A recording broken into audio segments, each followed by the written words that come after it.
Revolution 250 podcast. I'm Bob Allison. I chair the Rev 250 advisory group. We are a consortium of about 70 groups in Massachusetts planning ways to commemorate the beginnings of the American Revolution. And our guest today is John L. Smith Jr. John, thanks for joining us. Oh, I'm pleasured with it. And John is, a series of careers. He was in the Air Force Reserve as well as the Army Reserve, and he then spent a career in corporate communications before finally retiring and devote himself to two real passions. One is acting. You appeared in The Conspirator and in other films, and he's also a writer. You've written more than 30 articles in the Journal of the American Revolution, and now you've written a book on Abigail Adams, the Unexpected Abigail Adams, a woman not apt to be intimidated. So thank you. Thank you. So what got you interested in Abigail Adams? Well, during the pandemic, I was thinking, if I'm going to be locked up in isolation for 1 or 2 years, I can finally write that book that I've been mentally preparing for, filled with authentic quotations and so on. And so I started thinking, I looked at Founders Online carries practically all of the letters of all of the founders. And I read some Thomas Jefferson stuff is fine. But John Adams stuff were pretty interesting, but every now and then John would ramble off into Latin and lose everybody. And then I started reading reply letters from him and Abigail. And I have to admit, I got hooked on Abigail because of all the things we've talked about. She addresses everything going on and what the world is like and what the world is like in Boston during the Revolution, and what their family life is going on, and also these little tidbits that she used to put into like the PS at the bottom of the letters. And I found many of those that are very interesting. That was my first unexpected with Abigail. Mm-hmm. And she does comment on everything, and you really get a sense of both Adamses as people from their letters. Yeah, she had very strong convictions, and she was I'll tell you, was a tough lady, both physically and mentally. And it was a pleasure reading her stuff. And beautiful handwriting compared to everybody today typing away. Right. And then she would write, after doing much of the yard work, the farm work during the day is hard to keep hired staff. She would come in, and after dinner and putting everything away, she's like, people would call her today a super mom. And late at night, she would sit there at the desk and just write these beautiful letters. Sometimes she had to melt the ink if the ink was frozen, and that's a true story. She would write these very beautiful letters, and I just found many of them were just gold mines. Oh, really? Really? So what really surprised you about her? I mean, you've been thinking about this period for a while, and now you have this intense engagement with one person. So what did you find most surprising? Most surprising was that everything that she was involved with or trying to do, it was remarkable, not only for her and her family and the legacy of her family, but also very much supporting her husband, John, in all of his works. And she never wanted to do anything that would bring discredit to John. But and then overcoming some of her fears, like her biggest phobia was a deep, dark water. And there were very few bridges, if any, in America then. And just going over a deep river made her sweat and everything, let alone the Atlantic Ocean, which ended up going over just to be united with John again. Wow. That's amazing. And you said she doesn't want to do anything to discredit her husband. She's very supportive of him. But then he, of course, is in politics. So there are a lot of people he tangles with. Does she have things to say about some of John's political adversaries? Yeah, a lot of them. And of course, she would read the newspapers, the main thing, and she got to hate newspapers here and really hate them in London and Paris. But yeah, some of the people would come out of the you might call it the fro of New York and Philadelphia. And she would know that what they're saying is just totally false. I mean, completely false. And she hated that. There's a funny story when they were first retiring at the end of President John Adams' term in 1801. An opposition leader and owner of a newspaper, a scurrilous newspaper, gave Abigail a dog, which she was a huge pet lover. I never knew that. That's another thing that comes out. Gave her a big dog to take back, and she named the dog Satan. Wow. That's interesting. A political opponent gives her a dog, though. That's Yeah. I think he was, well, let me just be nice to her on her way out. And she would just read the newspapers and just swear in her own way and just rip them to pieces. And because she was there listening, she knew what the story was. She heard it happening. Right. Now, how had she acquired an education and the ability to be so literate, so erudite? Well, that's a good question. As usual, it was the mother's in the colonial days. It was the mother's job to train and educate the children, and they could only do it up to a certain point. But that's okay because girls didn't need a future formal education. Boys, yes, not girls. And so she learned from her mother. And even if she could have gone to school, and they had some in Massachusetts, she couldn't go because she had rheumatic fever as a girl, and then that popped up all throughout her life. But so to compensate for it, she read the libraries and had the go of libraries at her father's house, her father's room, her two uncles' house, and one in Weymouth and one in Boston. And so she just devoured books whenever she could.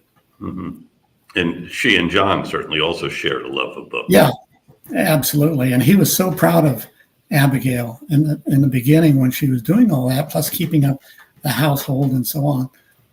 And that's how she really started picking up what was going on in the world, the becoming of the American Revolution. She'd sit in, John would host political meetings like Sons of Liberty inside of his house, and she would sit in on them, and that's how she absorbed it, just like a sponge.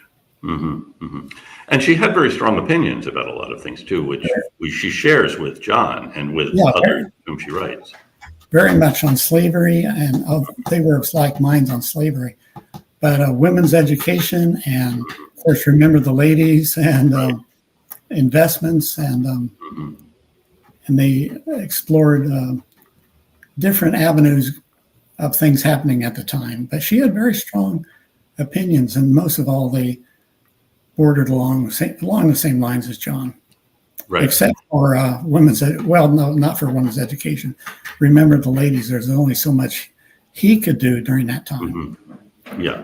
And then he doesn't take this seriously. No, remember the ladies was mostly what Abigail mostly meant on that was if you want to have a successful republic, you had to have educated citizens. And mothers were usually teaching the young kids, but when she said, remember the ladies, she was talking again mostly about protection of married women from abusive husbands. And that was another unexpected. I didn't know so much abuse probably went on during the time between husbands and wives. And again, as you said, most of the reason for educating women was in their role as mother. So can we talk a little bit about Abigail as a mother? Because most of their marriage, John is away, and she is then responsible not only for the children, but for the farm, for the business. So what is she like as a mother? She is very organized and very, when she has a task, she sees it and goes ahead with it. And whether it's 6 days a week or 7 days a week, that she was running an entire farm with hundreds of acres and also buying property while John was gone. So they had some type of retirement, she figured. And she invented a investment company, marketing company, where she would be selling wholesale material that they bought from wholesale and bring it over here and sell it. So this is when they're in Europe that she's buying things there and selling them here? Well, John's buying things there. He thinks he had a terrible head for retail business, and sometimes he would buy things over there that were needed, like handkerchiefs here, and pay more than retail, and he'd send them over here, and she would say, John, I tell you what, John, don't do this anymore. I'll make friends. I'll make some contacts with people over there and buy them directly. And he was all in favor of that. He never got the wholesale retail connection. But yeah, and she was, in the meantime, don't forget, she's educating their children. Right. In the parlor, one of which was John Quincy Adams. Yeah. How many children do the Adamses have? They had, actually, they had 6 children. 2 lived to adulthood, and then 2 of their older girls or younger girls. One died stillborn. Is very, very sad. And if you think the whole book is based upon happy or fun things, you have to get to that section, because that was and Abigail did a great job of describing it. And another baby girl lived 13 months. Oh my goodness. That's what it was like then. Yeah. And we're talking with John Smith, author of The Unexpected Abigail Adams, A Woman Not to be Intimidated, which gives us a look into the life and mind of Abigail Adams. And then of course, one of the sons is John Quincy Adams, but then Charles has troubles in life. Yeah. Charles was a kind of he was a tragic character. And I don't get into it, but there's rumors that he was the word, I'll put it this way. The word was used sensitive when everyone talked about meeting Charles in America or in France or London. The word sensitive came up a lot, and is touched on by a few people. And I didn't go there in the book because I have no idea, but he might have been of a different sexual orientation, and it possibly caused him to be a tragic alcoholic. Actually, the Adams family had it seems like a predisposition for alcoholism going back through there. So, but Charles was a tragic figure. Yeah, as well as Nabby. Nabby had her share with there was no modern medicine, of course, and she felt something in her left breast around 1811, and they operated. This is shown in graphic detail in the HBO. Right. Yeah. Although the location is different inside the house, and they operated and removed the cancer, and they were sure they got it all. But 2 years ago, 2 years later, she came back from her house in New York, and she knew it was the end. And so, but that was life. I mean, it was pretty tough. It was, yeah. We don't really appreciate that these the problems, the lives that these people had, and and despite this, they're doing these extraordinary things. There's been a few quotes that Abigail writes. I wonder if people in the future, and I'm paraphrasing this tremendously, I wonder if the people in the future will appreciate or even know of the tragedies we've gone through. Yeah. Because she could have had had she married John still, she could have had a great life just doing what she wanted to do, which was being a good wife, supportive wife, and raising educated children. That's basically all she wanted in life. But things intervene, outside things intervene, just as it does today. That's true. Now, do you think she was happy being a politician's wife and being so much in public life? Yes and no. I mean, she loved seeing how the sausage is made, of supporting her husband, and being in the same room as the discussions went on, and then getting so frustrated reading in the newspaper, it's like they weren't even in the same universe. And so that part was very, very, very frustrating for her. But she liked it. She loved being home, but she liked being in the circle of things too. Right. And then she, of course, grows up in Weymouth, and a relatively small but prosperous place. And then she moves to what's now Quincy with her husband, a small house. And Boston to her was the metropolis. And then suddenly she is in Paris and in London. That must have been a startling change. It was very startling to her. And my favorite part of the book is when she gets on the ship to go over to London, and the if you want to call them adventures and eye-opening experiences, the people and things she sees in France and Paris and in London, to me, and the fun stuff too in overseas. She loved doing that, but after a few years, of course, she was homesick to be away. But many of the stories, the fun stories of Paris and London, are in the book, and that's the type of flavor I wanted for the whole book. Right. Yeah, it's really an extraordinary story. I mean, and her observations of things and of people are terrific. Yeah. And she has some, her first encounter with Benjamin Franklin, and she has this exaggerated idea of the great. She said, "We've always been taught to revere Dr. Franklin, and he must be a great Christian." And then when she gets to know him in Paris, she has something of a different view. And she had her first meeting with Franklin was at her uncle's house in Mount Wollaston in Braintree then. And it was kind of so-so. She wasn't impressed, and she was let down by the fact that the great Benjamin Franklin, who had been a media god when she was growing up, was kind of boring. Yeah. She might have caught him on a bad day or something, but. Well, he wouldn't talk a lot when he was in company. So throughout the book, I made a list of all of when you think about it, it's amazing. All of the people during the founding era that Abigail got to know. And I can rattle off a list of editors. Of course, she worked with George and Martha Washington in what they would call the White House back then. And Thomas Jefferson, certainly a love-hate relationship with Jefferson. And believe it or not, Sally Hemings, also, she got to know her for about 3 weeks when Jefferson sent for Polly to come over and Sally Hemings. So she got to know her, and of course, Franklin. Paul Revere was their mailman. I think that's pretty cool. He would bring letters to the house. And the Lafayette's, Marquis and Adrian, and John Paul Jones, which was not what she expected.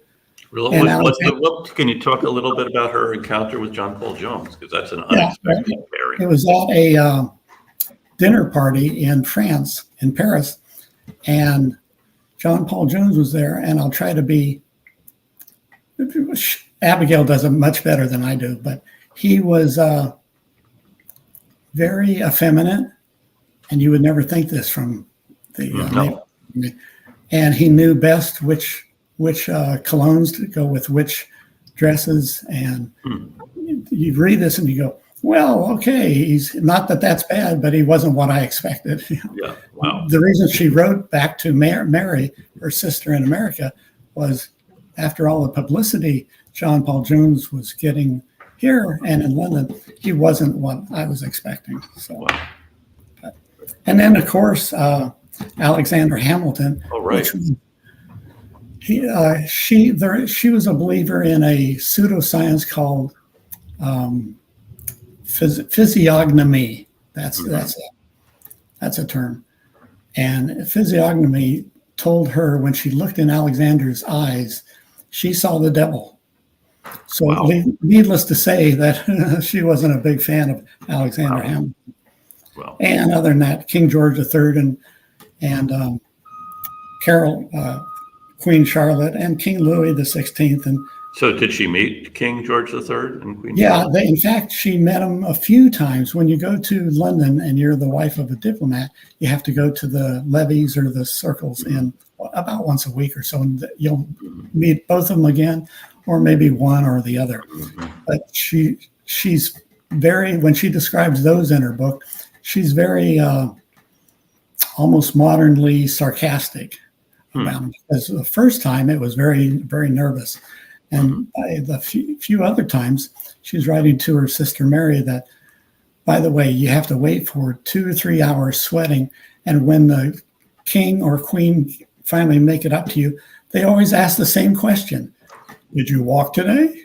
And she answered, being very sarcastic, she answers back, yeah, to him, yes, yes, your sire. And really, she wrote afterwards to Mary, if I didn't have to get ready all day long for this stupid thing, I could have walked.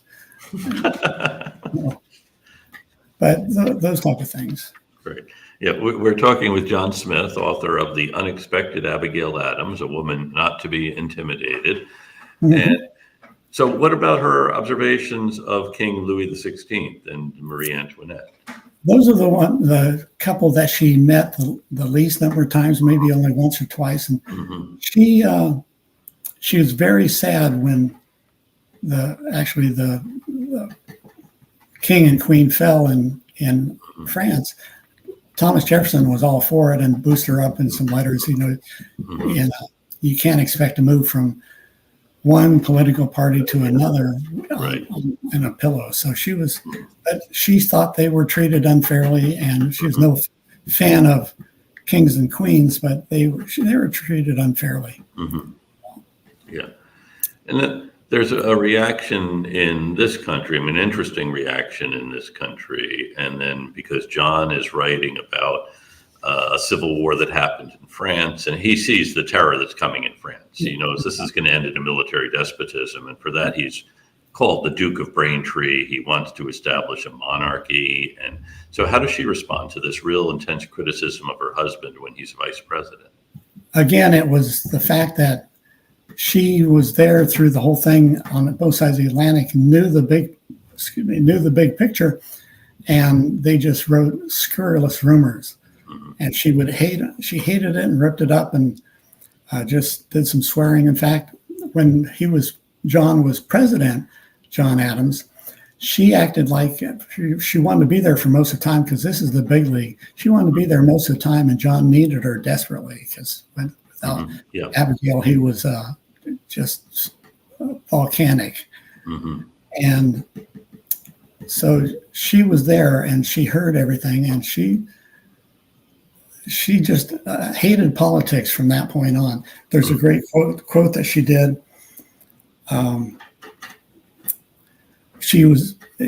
She boiling fatty meat to politicians, if they're kept on the fire long enough, turned out to be much of the scum is rising, and that's what she equated to newspapers. Wow, well, that's a great quote.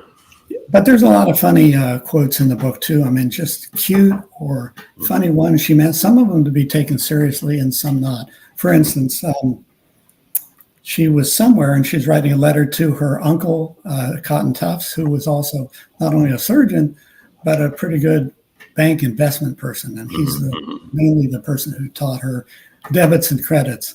Mm-hmm. And she was writing him a letter, and it went down, was talking about tax, 6% tax and things like that. And at the very end of the PS, where a lot of her good stuff is embedded, she said, "Hey, by the way, can you buy me 2 lottery tickets?" Interesting.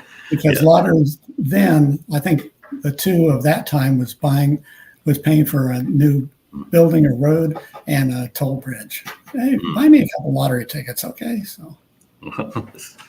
Now, a few years ago, you wrote an article about John telling Abigail her faults, that is, sending her a letter.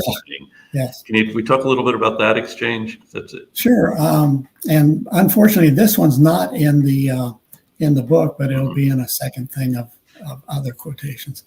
But they were planning on getting married, John and Abigail, and John had to call it off at the last minute because he'd been positively exposed to smallpox. And so he had to go through all the procedures to make yourself ready to take the shot or the drag of germs through your veins. Yeah. And he was going to be gone from Abigail for a long time. And so when John had a lot of fresh time on his hands, it wasn't a good thing. No. Somewhere in the past when they'd been dating, he says, "By the way, Abigail, I'm going to have to tell you some of the things wrong with you so you can fix them." And she had asked, being nice, "Would you tell me the things that bother you and I'll fix them?" And so like a dumb husband he was almost, he sent Abigail a list of all the faults, And you can tell just by her stark language that she did not care for them, and she wouldn't even answer some of them. But like, you have to learn to sing.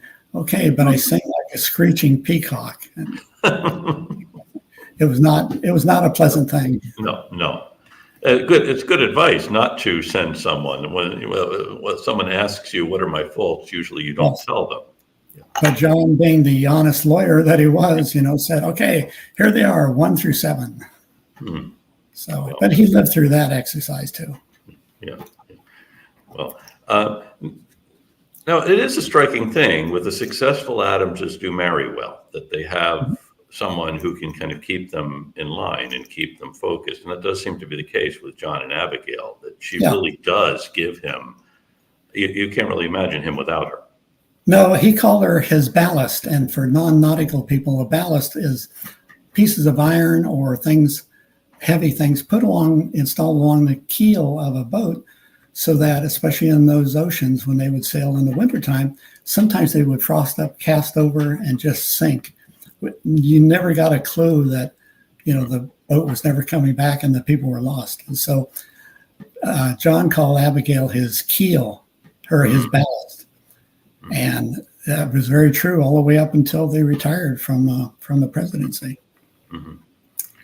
Now, and she and Jefferson exchanged letters while Jefferson is president. Actually, after she learns that his daughter, Polly, whom she knew in France, had died. Polly died quite young. Yes. Well, when Thomas first came over to Paris, and Thomas and John and Abigail were all together and walking amongst the shrubberies and everything in Paris and Versailles, it's probably some of the happiest times of her life. And Jefferson said it was for his too. And the three of them got along very well. And then the election of 1800 happened, and John was running against Thomas, and it was not pleasant. I mean, there's some of the things that Thomas paid Callender to write, mucking reporter, to write, just destroy their friendship. And then John got back at him, not to get back at Jefferson, but just to do it, of midnight appointments of judges, just as he was leaving. And for some reason, it wasn't known, but Jefferson always blamed his anger on the whole situation on John, right? Installing those list of judges, which gets me to one of my two favorite quotes in the book, which I think is very interesting. I was always trying to show that Abigail was, in effect, John's chief of staff. And even though that phrase wasn't invented until, I think, the Truman years, she was, and many, many, many people, visitors and diplomats, wrote much of the same thing. And so when John lost the election, Abigail was leaving 2 weeks early. I'm getting the hell out of here. I'm going back to the farm.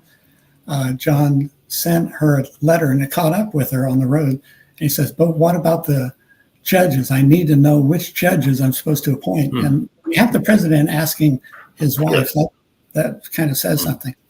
And she wrote at the very end, "Okay, well, I want to see the list of judges."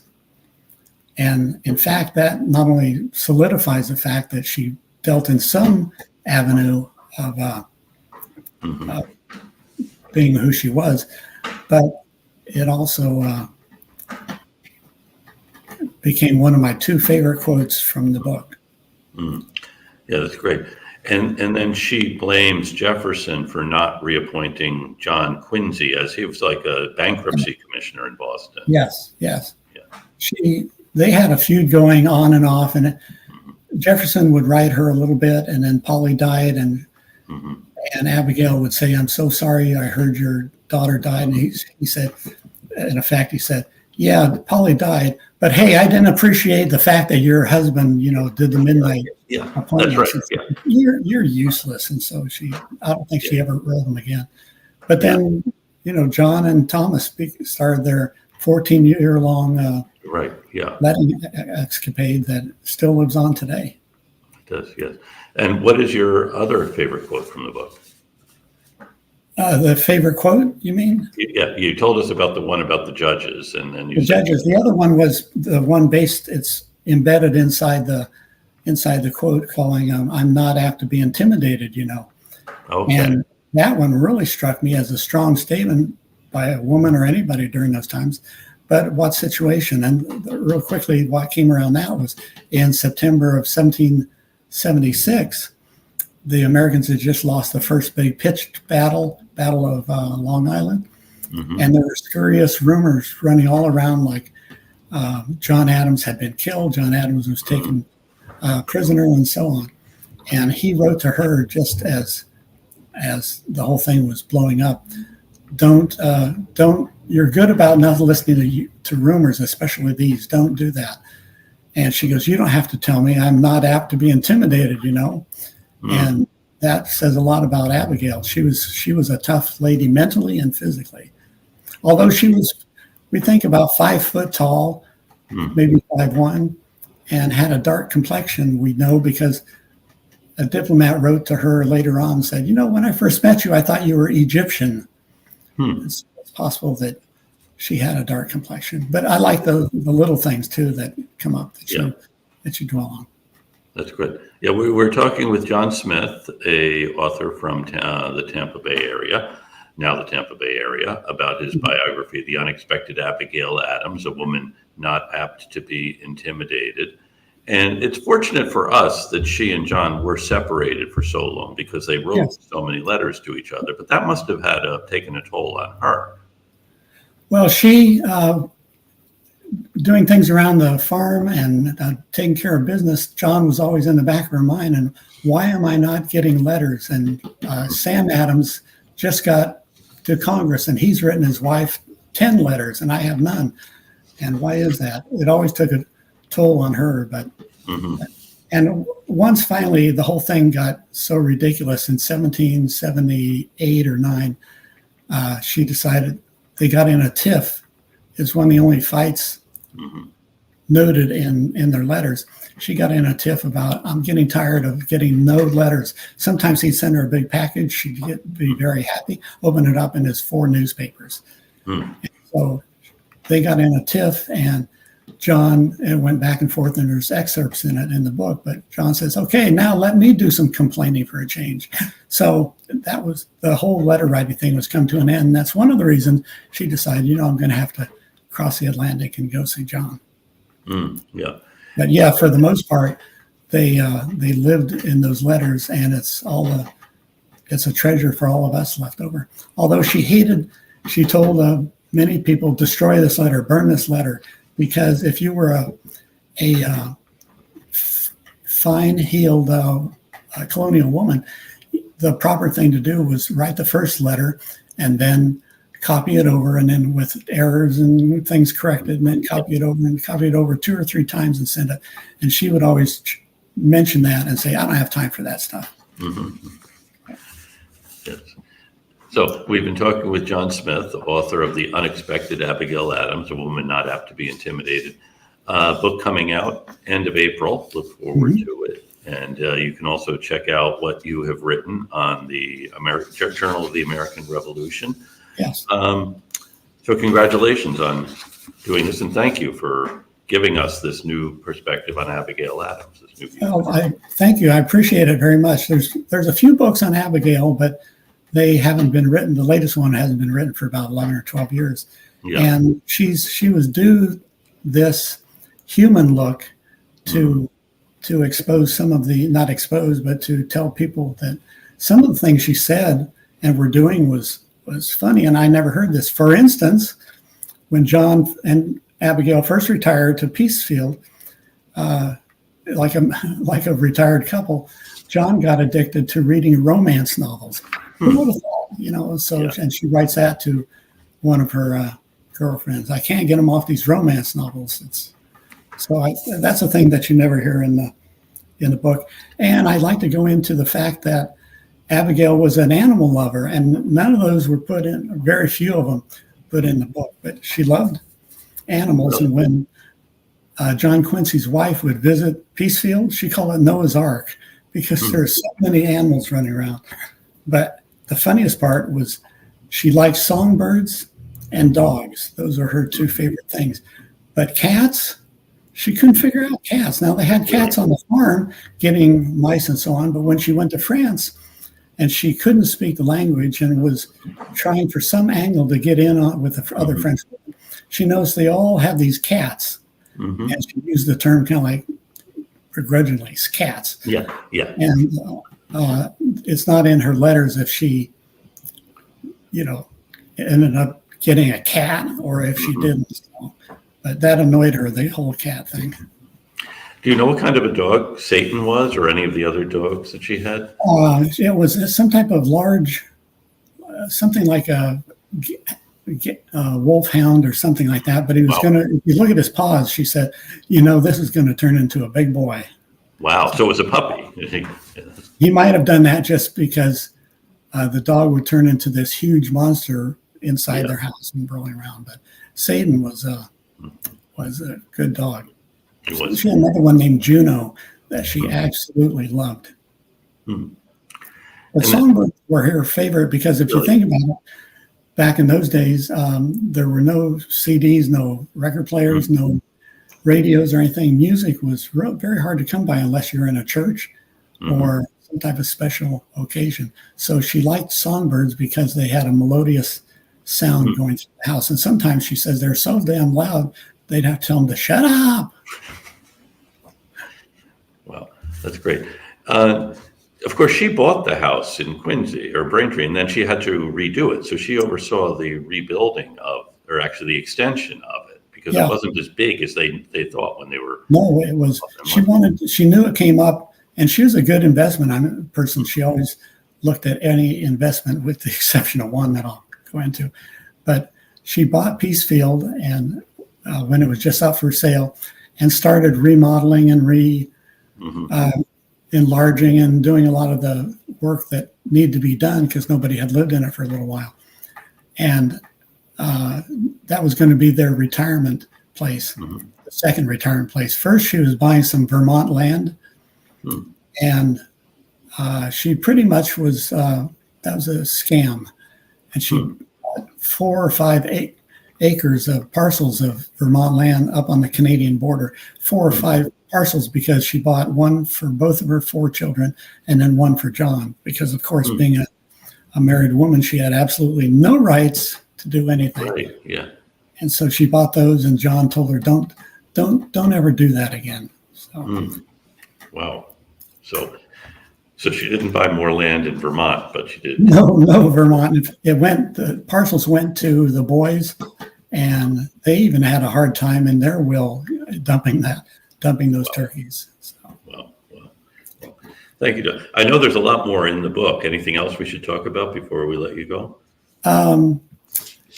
Just the idea. Well, we could talk about Hayden and the squatter situation, which is just like we do today, or slavery and the Adamses. So. Well, what about slavery and the Adamses? Or we can have you back to talk about when the book comes out. Well, slavery, most people don't, another one of those unexpected, don't know that in the 1770s, all slavery existed in all 13 colonies or states. And believe it or not, Abigail's father, who was a Congregationalist minister, Abigail grew up in a household with 4 or 5 slaves. And she was, starting with her adulthood, she was adamantly, John too, both adamantly against slavery. Privately, Abigail wondered if slavery wasn't payback for the sin to America of slavery. And then in her other life, I got off track there. Okay, so she sees slavery as a sin, and the revolution. We have all of these ways of paying for it, and then they don't own slaves, the Adamses. Publicly, she wondered if the hypocrisy, which everybody knew was there but didn't say anything, if the hypocrisy of Americans fighting for their freedom was hypocritical to Right. preventing others from being free. So it was no easy thing. But she had one slave named Phoebe, Mm-hmm.